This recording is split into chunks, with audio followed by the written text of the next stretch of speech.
Sotranao a Jesosy Tompo, satria mbola nomenao tombonandro ahavelomana anio. Tompo malalo, noho ny famindramponao dia mbola nahatratra izao andro vaovao izao izahay tsiraray avy. Tompo, maro ny efa tsy tratra izany intsony, ary maro no tena very any amin'ny elo. Jesosy, mampatahotra raha mandinika ny ho avy izahay, fa kosa Tompo, noho ny famindramponao dia mbola afaka izahay iverina aminao. Tompo malalo, mangataka aminao aho, oka ny fanamasinao hiteny amin'ny alalako, ka ny nofo rehetra dia tsy hanana anjara amin'izao fotoana izao. Mangataka aminao koa fanamasino hikasika ny olona tsiraray avy, ary raha andohaliko anatrehanao izy ireo, Jesosy, ka antany ny fahamarinana amin'izao fijoroana vavolombelona izao, dia ampahafantarinao azy fa ianao dia miteny, ary Andriamanitra velona sy mahery ianao, ary mbola mampitandrina anay foana ianao. Ka mangataka anao aho, Jesosy, rakofy ny ranao ny tenako sy izao fijoroana vavolombelona izao, Jesosy, izay zavatra nasehoanao tamin'ny zanako dia tany amin'ny hafibe tokoa izany. Ka oka ianao Tompo hiaro anay olonao tsiraray avy eo ambany tana maherinao. Voninahitra ane ho anao rery any, Jesosy. Alleluia. Amen. Mbola faly miarabanao amin'ny anaran'i Jesosy Tompo aho anio zoma fahenina ny volana Mea 2022. Ry havana, anio dia izara ny fijoroana vavolombelona izay naseho an'ny Tompo tamin'ny zanako vavy no hotantaraiko anio. Zany hoe maninona moa no izahako no hiteny amin'ny alalan'ny zanako, satria ny zanako dia metisy, mahay miteny gasy izy fa mbola sarotra aminy ny tena hoe miteny tanteraka. Dia nosoratany tamin'ny teny vazaha zany ilay fijoroana vavolombelona, ary hozaraina ihany koa amin'ny teny vazaha satria efa manana chaîne YouTube koa izy amin'ny teny vazaha. Dia izahako zany no nandikana azy amin'ny teny malagasy. Dia izany no izarako azy amin'ny teny malagasy mba ho fampitandremana ny olona rehetra izay mahay miteny gasy. Ka ho vakiako ilay fijoroana vavolombelona dia misy tenin'Andriamanitra nomena ho anamarinana izany. Ry havana, ny nofy izay naseho an'ny Tompo tamin'ny zanako vavy dia ny amin'ny finoana katolika. Satria nahoana moa no ambara hoe ny finoana katolika? Satria nampahafantarin'ny Tompo azy fa ny finoana katolika dia tsy avy amin'ny Jesosy. Ny antony natonga ny Tompo nampiseho izany dia tamin'izy ireo mbola tanora dia tany am-pianarana zany ny fianarana rehetra ty zany dia misy zany ny hoe afaka mifidy zany ny amin'ny hoe cours religion katolika ve sa cours religion protestante hatramin'ny hoe finoana silamo. Dia tamin'izany fotoana zany dia tao amin'ny cours katolika zany no ny anaran'ireo ankizy ireo. Zany hoe tsy hoe ilay hoe école la cours, fa ny momba ny finoana zany misy foana ao anatin'ny cours zay omena. Ohatran'ny hoe cours français, cours anglais, dia misy koa ny cours religion. Dia tamin'izay fotoana zay zany araka ny teneniko teo dia tao amin'ny religion katolika zany no nanoratana an'izy ireo anaraka indray-pandeha isan-kerinandro izay raha tsy diso ahako. Dia tamin'ny fotoana io ry havana, nampanofy an'ilay zanako vavy i Jesosy. Fa tsy niteny izy satria tamin'izany tsy nieritreritra mihitsy izy hoe aya ny tompo nampafantatra azy. Fa tena lalana diso ilay finoana katolika. Dia vao tamin'ny herinandro lasa no nampatsehivy ny fanahy masina taminy ilay zavatra efa niseho dia tonga dia nosoratany ilay nofy naseho antompo taminy. Ry havana, ovakiko ny zavatra izay nolazainy zanako dia miangavy anao ahako hiaino tsara.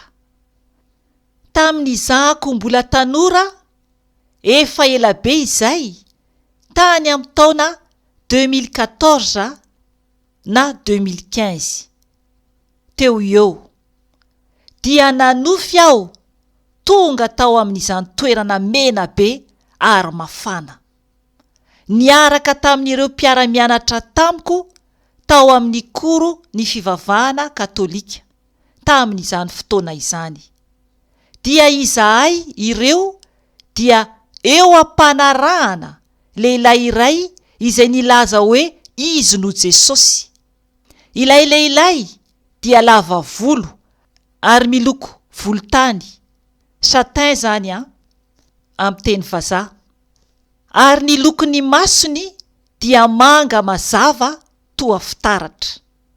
Dia hoy izy taminay, arao aho ho asehoko anareo Andriamanitra. Dia nanaraka azy izahay tao anatin'ilay toerana hafahafa, ary dia tonga teo anoloana lakroa izahay, ary nisy Jesosy feno rà nitete, ary tao aorianan'ilay lakroa dia nisy lavaka lehibe misy farihy afo tao anatiny. Ary tao anatin'ilay farihy afo dia hitako fa misy olona betsaka may. Tamin'io fotoana io, teo ampijerena ilay lakroa aho dia niteny hoe fa Jesosy tsy teo amin'ny hazo fijaliana intsony ny tena marina. Efa nitsangana tamaty izy ary velona. Manarak'izay nanohy ny dianay izahay, ary tonga teo amin'ny toerana nisy latabatra lehibe izahay, ary nisy lehilahy antitra, tsy tena lehibe fa kelikely izy, ary ilay lehilahy narainay nilaza hoe izy no Jesosy, niteny taminay hoe io Andriamanitra, izany hoe ilay rangahy antitra io lazainy io. Dia nipetraka daholo izahay teo amin'ilay nisy ny latabatra, ary ny rindrin'ilay efitra toy ireny any anaty lavabato ireny, izany hoe caverna ou grotte, ary tena mena tanteraka.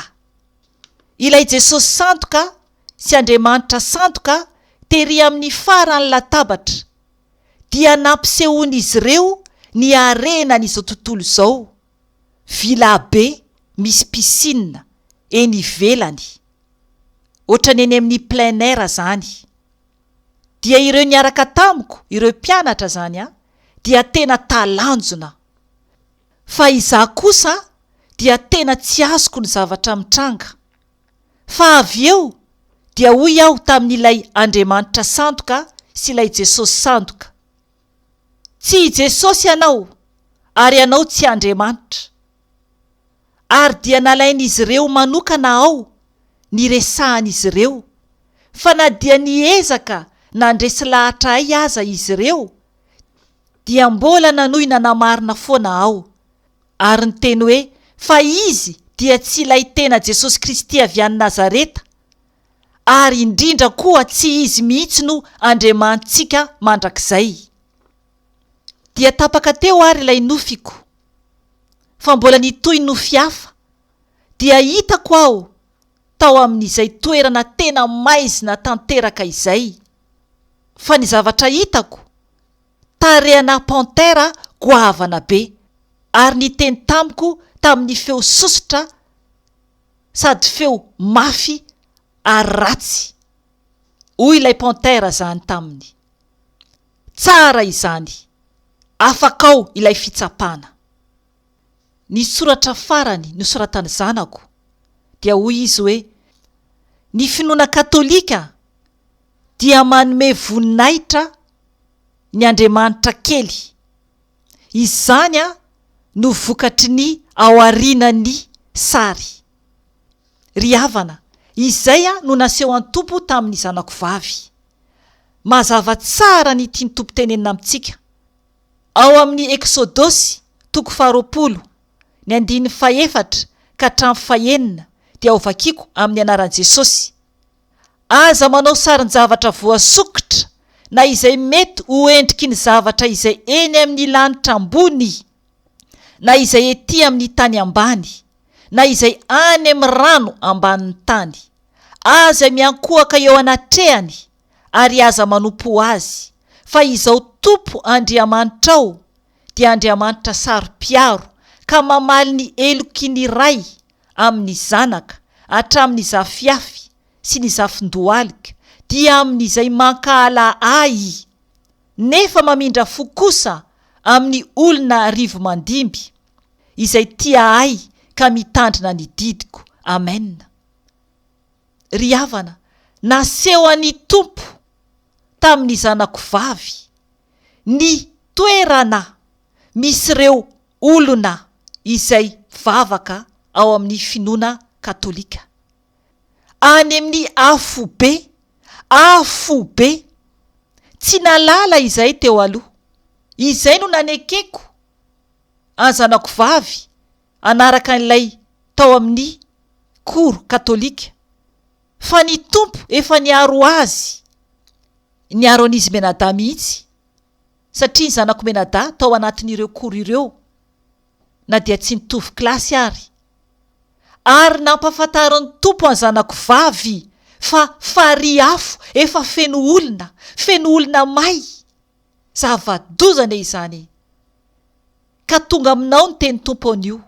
Raha mbola ao amin'ny finoana katolika ianao dia manambara ny tenin'Andriamanitra eto fa hoe tsy mahazo manao sarin-javatra voasokitra isika, na izay mety ho endriky ny zavatra eny amin'ny lanitra ambony, na izay ety amin'ny tany ambany, na izay any amin'ny rano ambanin'ny tany, ary aza miankohaka eo anatrehany ary aza manompo azy, fa izao Tompo Andriamanitrao dia Andriamanitra saro-piaro.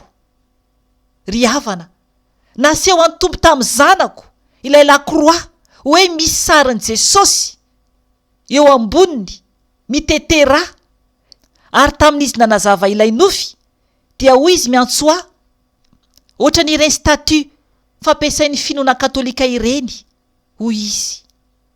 Ka mila isika mitandrina satria izay no hitany tany amin'ny afobe, ary naseho an'ny Tompo azy koa ilay Jesosy sandoka sy ilay Andriamanitra sandoka, satria Andriamanitra kely fanompo-tsampy, tena sampy, mivavaka amin'ny devoly, dia naseho an'ny Tompo azy ny endrik'izy ireo any amin'ny afobe ary ny toerana miandry ny olona tsiraray avy izay mbola manompo sampy na iza izany Tompoko, dia izay no toerana miandry anao any amin'ny afobe.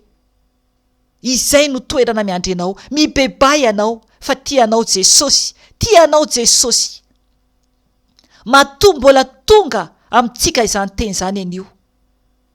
Ohatra ny grotta hoy izy, ny rindrina, ary zavatra nasehony dia hoe mampiseho zavatry ny tany.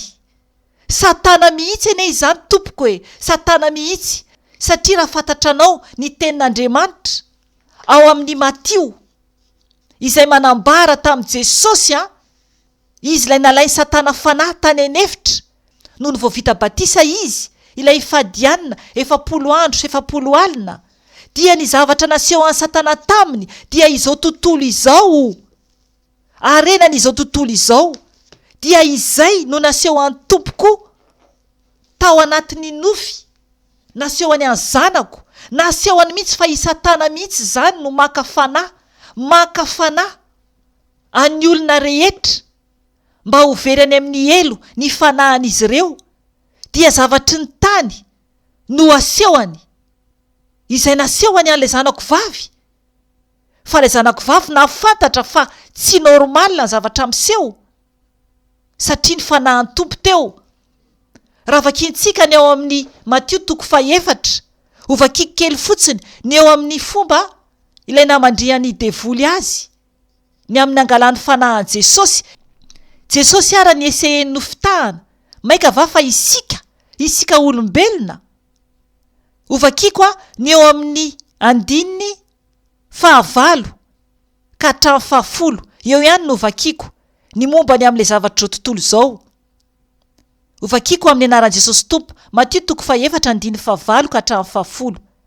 Ary nitondra azy nakany an-tendrombohitra avo dia avo indray ny devoly ka naneo azy ny fanjakana rehetra eo amin'izao tontolo izao mba amin'ny voninainy.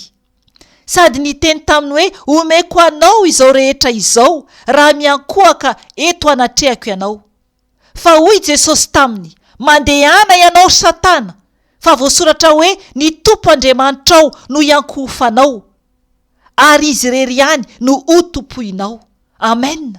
Hitanao, izay ilay tenin'ny Tompo, izay ilay tenin'i Jesosy ampitandremany antsika. Satana dia nieseye nampiseho an' Jesosy hoe omeko anao izao tontolo izao sy ny voninainy. Niezaka namitaka an' Jesosy izy, nefa ny an' Jesosy izao rehetra izao. Ka oka re tompoko, iverina am' Jesosy ianao, miala amin'ny fanompo-tsampy, miala amin'ny lalan-diso. Oka iverina am' Jesosy ianao, ny fanahinao no tiany Tompo vonjena. Naseho an Tompo tamin'ny zanako vavy, fa tena Jesosy ny ao anatiny. Fa mbola niezaka izy tsy talanjona tahaka an'ireo namany izy, fa nanohatra an'ilay ratsy izy hatramin'ny farany. Izay no nahatonga ny Satana nampiseho ny endriny farany amin'ny endrika pantera. Zavatra maharikoriko izany, zavatra mahatahotra izany, ary no avy eo resy Satana. Ry havana, Satana dia maka fanahy. Maka fanahintsika izy. Jesosy tsy mba maka fanahintsika. Ka izay no mahatonga antsika hoe mila mitandrina. Rehefa tena an' Jesosy isika dia tsisy afaka handrobantsika eo an-tanan' Jesosy intsony. Engany ka tena ho tonga zanak' Jesosy koa ianao. Ka na inona ady atrehanao, na inona lalana andalovanao, dia tsisy androbaka anao eo an-tanan' Jesosy Kristy. Miverena aminy fa lalan-diso tompoko ny finoana katolika. Tianao Jesosy, matoa mbola mahare izao fijoroana vavolombelona izao ianao. Fantatrao zany anio fa afo be, fa ry afo. Hoy ilay zanako hoe ao aorianan'ilay lakroa. Zareo zany nitsangana teo alohan'ilay lakroa tany amin'ny afo be, dia hitany tao aorianan'ilay lakroa fa misy lavaka lehibe ary fa ry afo feno olona maro tao. Hitany ny afaran'ny olona izay ao finoana katolika. Miverena re am' Jesosy. Fa tianao Jesosy, matoa ianao mbola mahare izao fijoroana vavolombelona izao. Miangavy ianao koa aho izara amin'ny olona izay tsy mahalala. Satria maro ny mieritreritra hoe lalana marina ny finoana katolika. Fa diso tompoko, diso tanteraka. Ary mbola misy sasany ny témoignage izay mbola hozaraiko eto rehefa tonga ny fotoana momba ny finoana katolika ihany koa izay mbola naseho an Tompo taminay. Voninahitra ne ho an'Andriamanitra irery ihany, ary fiadanana ho an'ny olona izay ankasitrahany irery ihany. Aleluia. Amen.